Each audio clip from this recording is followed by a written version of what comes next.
the guerrillas last September 25th. Every 2 or 3 days, patrols from nearby guerrilla bases enter Chirilagua to make their presence felt. But otherwise, life here hasn't changed very much since the guerrillas took control. Buses still connect Chirilagua with other parts of El Salvador. The post office still functions, and despite their avowed Marxism, the guerrillas have made no attempt to disrupt Chirilagua's religious life.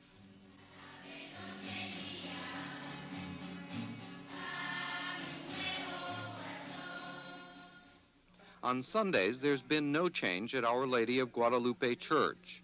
Mass is still celebrated very much as usual.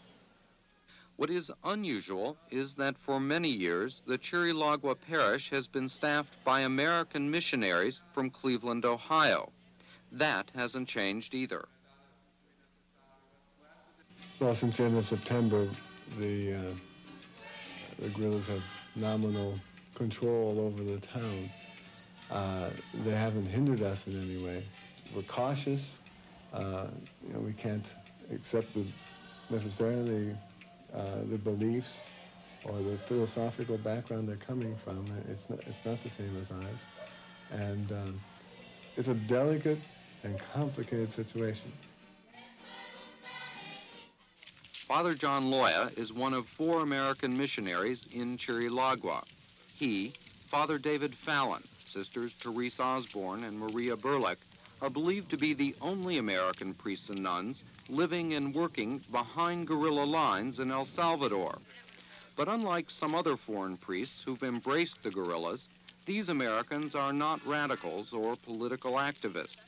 It's a really tense situation because coming from the United States, where we have a tradition of freedom of speech, it is very hard to adjust to a situation which you don't feel that same liberty.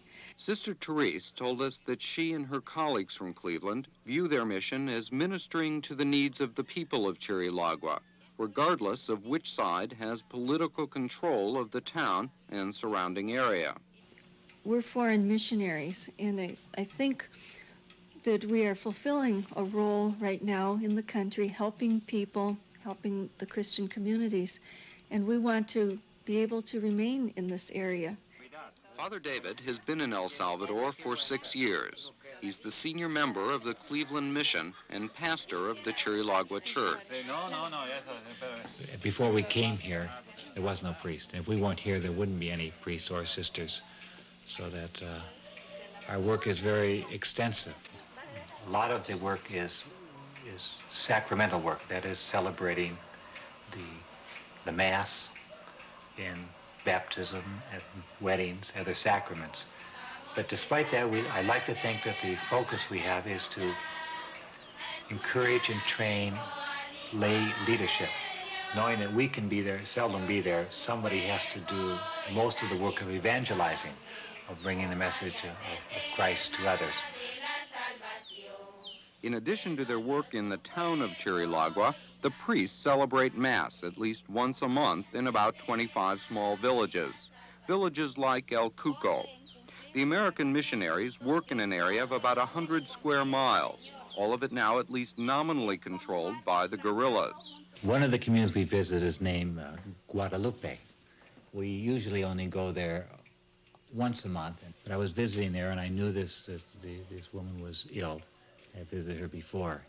The community calls her La Niña Chanita. It means like the child. It's in terms of endearment. Her name is really Cipriana.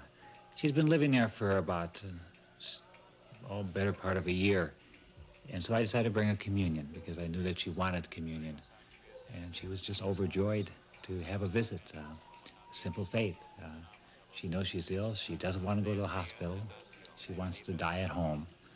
One of the things that struck me quite quickly was the way people are very close to the birth and death.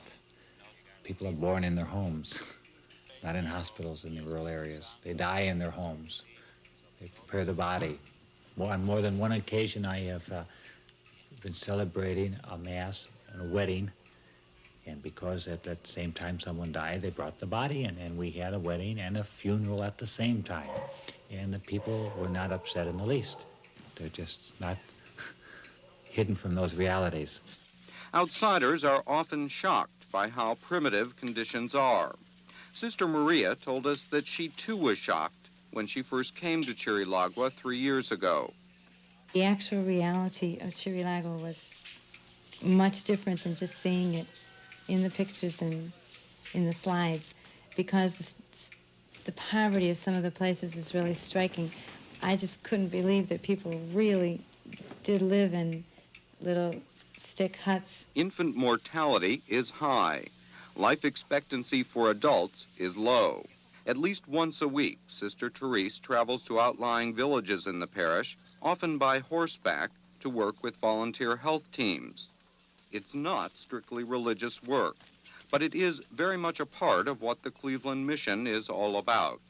Each local community has 3 to 7 team members who will learn about certain health themes and then present them to their neighbors. The health needs are so great, and if we were to work on the curative aspect, giving shots or dispensing medicines, we wouldn't even begin to scratch the surface. So we're trying to work in the preventive angle, hoping to prevent mostly infant deaths. If children do survive, education is a luxury many of their parents cannot afford. By the age of 8 or 9, many children in El Salvador, especially in rural areas, must work. Sister Maria has taught reading skills to illiterate adults, but most of her work is with children who learn more than just religion in her classes. It's unrealistic to expect that they will ever be able to reach any high form or level of education. At least they will have had the dignity of saying once, I did go to school and I did learn something. What even the best educated Salvadorans have not learned is how to resolve their economic and political differences. When Chirilagua fell last fall, the guerrillas explained their political program and promised not to invite an army attack by occupying the town full time. About 1,000 government supporters fled, fearing the guerrillas would confiscate private property and kill those identified with the government. The situation here could have been most difficult and dangerous for Fathers David and John, Sisters Therese and Maria. They are, after all, Catholic missionaries living in a town controlled by Marxist revolutionaries, and Americans working in an area dominated by guerrillas who consider the United States their principal enemy. We asked them if they weren't afraid to remain here, knowing the guerrillas could one day turn on them, or the government could accuse them of being leftist sympathizers if the army ever regains control of Chirilagua. There's always a certain amount of uncertainty associated with a situation like this of conflict. What's going to happen next? We feel it, the people feel it. I would think that we're being treated or approached as individuals. The boys will condemn the Yankees and the imperialism and everything like that, but they've met 4 of us here and have respected us in that regard, human right or human value or whatever values they're working with. People are very, very nervous. Many of them are suffering from nervous disorders now with the constant tension. One side may be in charge today and another side may be in charge tomorrow. And as long as they're 2 different sides, maybe there isn't any problem right now. But if there's a battle, we call in Spanish an enfrentamiento, people are going to be hurt and people are going to be killed. And I guess that's their constant fear. I'm not afraid. I'm not afraid anywhere. I'm not afraid in Cleveland, where I come from. And anything could have happened to me where I used to live in Cleveland, the same as anything can happen to me here. So I think that's where my idea of what faith and who God is comes in. We can travel a road of faith or we can travel a road of fear. And as a priest, following the example of our Lord, a great deal of my job or my vocation is to help people make the decision. What's the basic denominator that we're living our lives by? Is it by faith or is it by fear? This is one way of spreading or teaching the gospel.